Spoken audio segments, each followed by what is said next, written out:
हरिदास मुंद्रा कोलकाता स्थित एक स्टॉक सट्टेबाज थे जिन्हें 1950 के दशक में नव स्वतंत्र भारत के पहले बड़े वित्तीय घोटाले में दोषी पाया गया और जेल भेज दिया गया। मुंद्रा कांड ने नौकरशाही, शेयर बाजार के सट्टेबाजों और छोटे-मोटे बेईमान व्यापारियों के बीच साठगांठ को उजागर किया।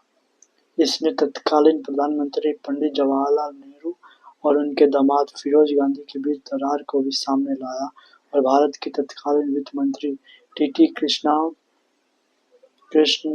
कृष्णमाचारी के इस्तीफे का कारण बना। दो छोटे भाइयों तुलसीदास मुंद्रा और मनमोहन दास मुंद्रा के साथ एक व्यापारी परिवार में जन्मे मुंद्रा ने बल्ब विक्रेता के रूप में अपना जीवन शुरू किया और तेज सौदों और स्टॉक हेराफेरी के माध्यम से अपनी संपत्ति को बढ़ाया। उन्होंने छोटी कंपनियों के शेयर खरीदे और चक्रीय व्यापार और अफवाहों के माध्यम से उनकी कीमतें को बढ़ाकर 40 मिलियन रुपए का साम्राज्य खड़ा किया। हालांकि 1950 के दशक के मध्य तक उनका व्यापारिक साम्राज्य बिखरने लगा और वे अपनी कुछ संदिग्ध नैतिकता के लिए जाने लगे। 1956 में उन पर बॉम्बे स्टॉक एक्सचेंज द्वारा जाली शेयर बेचने का आरोप लगाया गया। 1957 में मुंद्रा ने सरकारी स्वामित्व वाले जीवन बीमा निगम (LIC) को 6 संकटग्रस्त कंपनियों के शेयरों में 12.4 मिलियन रुपए का निवेश करने के लिए राजी किया, जिनमें मुंद्रा के पास बड़ी संख्या में शेयर थे और जिन्हें वो बाजार में हेराफेरी करके बढ़ावा देने की कोशिश कर रहा था। Richard Cruddas, Jessops and company, Smith Stanistreet, ऑल्सर लैम्पस, एग्नेरलो ब्रदर्स और ब्रिटिश इंडिया कॉर्पोरेशन। यह निवेश सरकारी दबाव में किया गया था और LIC की निवेश समिति को दरकिनार कर दिया गया था, जिसे इस सौदे के पूरा होने के बाद ही निर्णय की जानकारी दी गई। अंततः LIC को अधिकांश धन का नुकसान हुआ। 1958 में भारतीय राष्ट्रीय कांग्रेस पार्टी के फिरोज गांधी ने इस अनियमितता को उजागर किया, जो भारत की संसद में रायबरेली सीट का प्रतिनिधित्व करते थे। उस समय जवाहरलाल नेहरू प्रधानमंत्री थे और फिरोज गांधी का विवाह उनकी बेटी इंदिरा गांधी से हुआ था। सत्तारूढ़ सरकार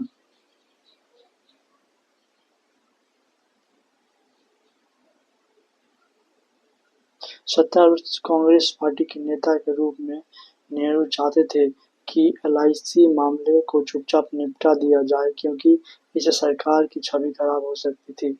हालांकि फिरोज गांधी भ्रष्टाचार विरोधी आंदोलन के प्रमुख बल थे, जिसके परिणामस्वरूप 1956 में भारत के सबसे धनी व्यक्तियों में से एक रामकिशन डालमिया को अपनी जीवन बीमा कंपनी को धोखा देने के आरोप में जेल भेज दिया गया।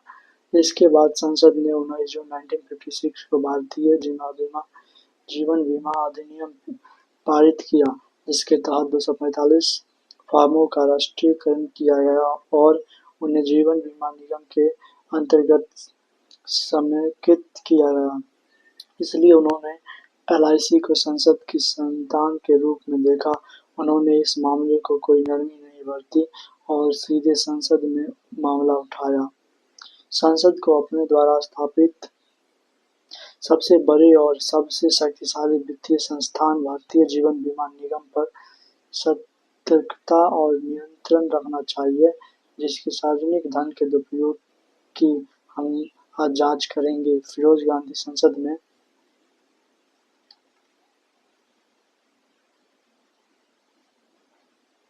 भाषण 16 दिसंबर 1957 को दिया था। फिरोज और उनके ससुर के बीच तनावपूर्ण संबंधों ने जनता के मन में एक मामले को और भी नाटकीय बना दिया। जनता के ध्यान में आने के कारण भारतीय सरकार को मामले की जांच के लिए समिति नियुक्त करने के लिए मजबूर होना पड़ा। बॉम्बे उच्च न्यायालय को सेवानिवृत्त न्यायाधीश एमसी छागला को एक सदस्यता समिति के रूप में नियुक्त किया गया। छागला ने कहा कि एक पारदर्शी और सार्वजनिक जांच यह सुनिश्चित करने के लिए एक बहुत ही महत्वपूर्ण उपाय है कि निर्णय निष्पक्ष और तटस्थ होगा। जनता को यह जानने का अधिकार है कि निर्णय किस साक्ष्य पर आधारित है।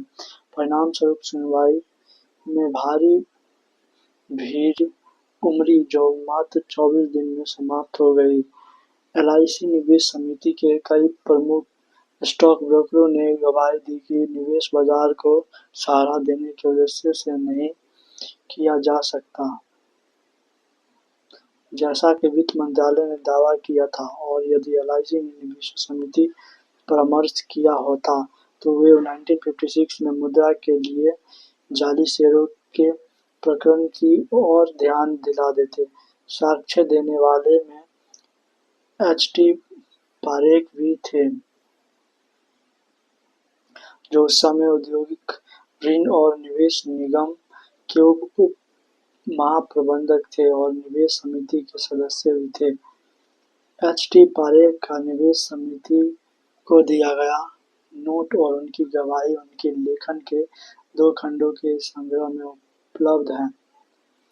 न्यायमूर्ति छागला के निर्धारित किया कि वित्त सचिव हरिभाई एम पटेल एलआईसी के 2 अधिकारियों एल.एस. वैद्यनाथ के साथ भुगतान में मिलीभगत कर सकते थे और उनकी जांच होनी चाहिए। सेवानिवृत्त न्यायमूर्ति वी.वे. बोस की अध्यक्षता वाली एक बाद की जांच समिति ने 2 सिविल सेवकों के नाम बरी कर दिया, लेकिन वित्त मंत्री को झूठ बोलने के लिए कड़ी फटकार लगाई। अपने बयान में वित्त मंत्री टी.टी. कृष्णमाचारी ने एलआईसी के फैसले से खुद को दूर करने की कोशिश की, यह संकेत देते हुए कि यह वित्त सचिव द्वारा लिया गया हो सकता है, लेकिन छागला ने यह माना कि मंत्री संवैधानिक रूप से अपने सचिव के कार्यों के लिए जिम्मेदार थे। अंततः कृष्णमाचारी को इस्तीफा देना पड़ा। इस घटना में नेहरू सरकार को प्रतिष्ठा का काफी नुकसान हुआ। हरिदास मुंद्रा को दिल्ली के क्लेरिज होटल में उनके आलीशान सूट से गिरफ्तार किया गया और जेल भेज दिया गया। पता चला कि मुंद्रा की हेराफेरी केवल एलआईसी तक ही सीमित नहीं थी। आयकर विभाग ने बकाया भुगतान के संबंध में कुछ समझौता करने के बाद उनके खिलाफ लंबित कुछ नोटिस वापस ले लिए थे।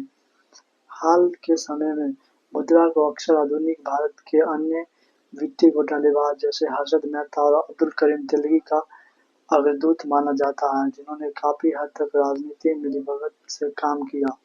हालांकि मुद्रा मामले के विपरीत सरकार द्वारा एक ईमानदार और सक्षम न्यायाधीश की नियुक्ति और न्यायिक जांच में पारदर्शिता की कमी रही है। भारत के सबसे बड़े घोटालों में से एक बोफोर्स घोटाले की सार्वजनिक जांच में भी पारदर्शिता की कमी पर टिप्पणी की गई, जिसमें तत्कालीन प्रधानमंत्री फिरोज गांधी के बेटे राजीव गांधी भी शामिल थे।